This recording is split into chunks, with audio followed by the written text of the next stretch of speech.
boa tarde, tudo bem com vocês? Vamos lá para mais uma aulinha. Hoje nós teremos aula de História.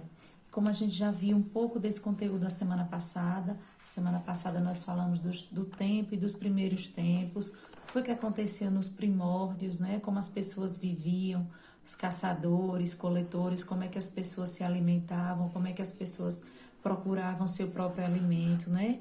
O que eles conseguiram descobrir, o homem que descobriu dominava o fogo, né? Fazia seus próprios instrumentos de defesa, instrumentos para caça e para pesca, não é assim? E assim eles viviam da maneira deles, ok? Hoje a gente vai vir um pouco sobre agricultores e pastores. Como é que essas pessoas também desenvolveram a técnica da agricultura e sobre o pastoreio, né? Sobre cuidar de gado, criação de gado. Vejamos só. Há muitos anos atrás, antes de Cristo, a Terra passou por uma grande mudança climática, sendo que as temperaturas se elevaram e as camadas de gelo que cobriam a superfície da Terra recuaram. Com isso, os animais que eram acostumados a climas frios, eles desapareceram e a oferta de carne diminuiu. Aumentou, então, a busca por outros alimentos. Durante essa busca por outros alimentos, os grupos humanos desenvolveram a agricultura e a domesticação de animais, como cabras, ovelhas e bois. Por isso, ficaram conhecidos como agricultores e pastores. Agricultura e pastoreio. O que mudou? A prática da agricultura e do pastoreio revolucionou a vida humana, favorecendo uma série de mudanças como a sedentarização, a difusão da cerâmica e o crescimento da população. Sobre a sedentarização, como as pessoas sobreviviam do cultivo e do pastoreio, elas não precisavam estar mudando frequentemente. Elas produziam seu próprio alimento e ficavam mais fixos em um determinado lugar. Eles eram chamados de sedentários, porque passaram a fixar num determinado território, não precisavam estar mudando constantemente, já que naquele determinado lugar onde eles estavam, eles plantavam, eles colhiam e eles também tinham criação de gado, pastoreio, certo? A difusão da cerâmica. Como foi essa difusão da cerâmica? Com a prática da agricultura, os grupos humanos passaram a necessitar de recipientes em que pudessem cozinhar, não é? Eles precisavam das panelas, eles precisavam de jarras para guardar água, né? E panelas para poder cozinhar seu próprio alimento. Então, o que eles começaram a fazer? Eles começaram a desenvolver a cerâmica, eles começaram a criar vasos, panelas, não é? Que eles mesmos confeccionavam. Vocês têm como exemplo no livro de vocês, na página 23, ó, alguns objetos de cerâmica, ó, vasos, né? Panelas de barro, como a gente conhece hoje, né? Onde eles cozinhavam seu próprio alimento, armazenavam água, certo? E crescimento da população, que foi esse outro fator que mudou com o surgimento da agricultura e do pastoreio. Com o aumento e a diversificação da produção e a melhoria na conservação dos alimentos, a população aumentou e as pessoas passaram a viver mais tempo. Já que eles passaram a ter melhores condições de vida, eles já plantavam, eles colhiam, eles foram desenvolvendo a cerâmica, eles também tinham uma melhor qualidade de vida e também passaram a viver mais tempo. Depois do avanço da agricultura, veio o desenvolvimento da metalurgia.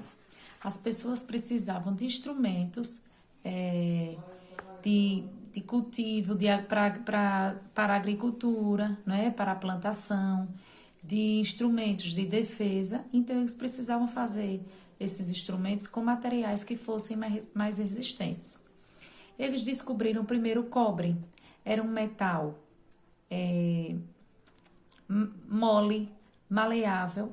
Então, com esse cobre, eles faziam potes, vasos, enfeites, né? Colares e brincos, por ser um material assim que podia ser moldado a frio e não usava o forno, certo?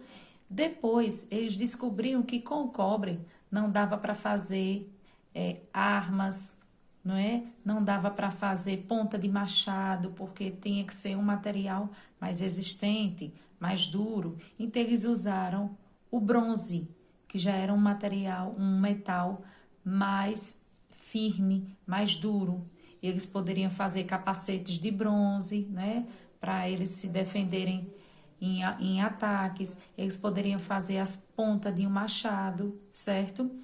Com o passar do tempo, eles aprenderam também a fundir o ferro, que era muito mais resistente que o bronze, certo? A produção do ferro exigia forno com temperatura alta e constante para o derretimento do minério. Aí eles podiam fazer instrumentos, poderiam fazer portões, né, com o passar do tempo, instrumentos de caça, instrumentos para a sua própria defesa, certo? Com esse metal.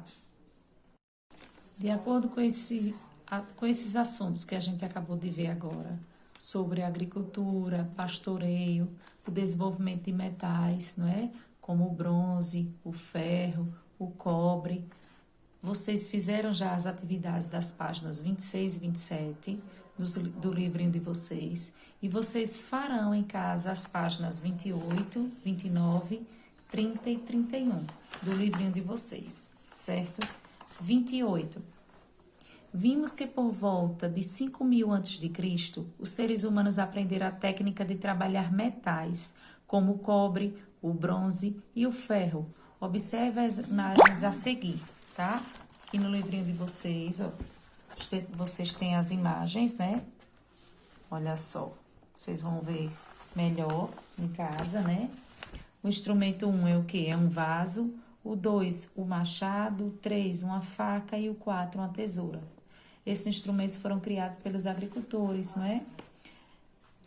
Vocês vão nomear esses objetos. Depois, a letra B, tente responder para que servia cada objeto. Qual era a função de cada objeto? O vaso, o machado, a faca e a tesoura. Como ficaram conhecidos os seres humanos que desenvolveram esses objetos? Justifique.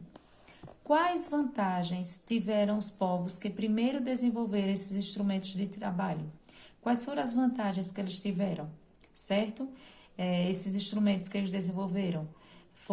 Uma das vantagens, melhorias na defesa de seus territórios, né? E na produção e conservação de alimentos, que eles usavam esses vasos de metal que eles faziam para armazenar alimentos, certo? Para cozinhar, certo? Na página 29 a gente tem um textinho que vocês vão ler, certo? Na página 29, leia o texto a seguir com atenção. Todos os dias quando acordo, não tenho mais o tempo que passou, mas tenho muito tempo, temos todo o tempo do mundo. Todos os dias antes de dormir, lembro e esqueço como foi o dia. Sempre em frente, não temos tempo a perder. Aqui é um trecho da música de Renato Russo, Tempo Perdido. Questão 1. Qual é o assunto da letra da música? Vocês vão ler mais uma vez e vão identificar qual é o assunto dessa letra dessa música. Questão 2. Como você interpreta a frase não temos tempo a perder? O que é que você diz? O que é que você sugere? Qual a ideia que você dá? Não temos tempo a perder. Questão 3. Na Bíblia, no livro de Eclesiastes, capítulo 3, versículo 2, lemos: há tempo de nascer e tempo de morrer, tempo de plantar e tempo de colher, de arrancar o que se plantou. Esse trecho da Bíblia concorda ou discorda do afirmado na letra da música? Vocês vão dizer se concorda ou se discorda, ok? Páginas 30 e 31, vocês têm aí questões que vão integrar com a língua portuguesa. Almanaque Horácio. O que está acontecendo na cena? Vocês vão averiguar, vão ver o que é que está acontecendo na cena e vão descrever na questão 1. Na questão 2, de que material é feito o triciclo de Piteco? Ele está aí com um triciclo, diferente dos que a gente vê hoje, vocês vão me dizer de que é. Questão 3. O material de que é feito o triciclo nos ajuda a identificar o tempo em que as histórias de Piteco e Horácio se passam. Se é presente, se é passado, se qual tempo foi contada essa história, certo? Nas questões 4, 5, 6, 7 e 8, vocês vão também observar o textinho que tem aqui no início da página e vão responder as outras questões, tá?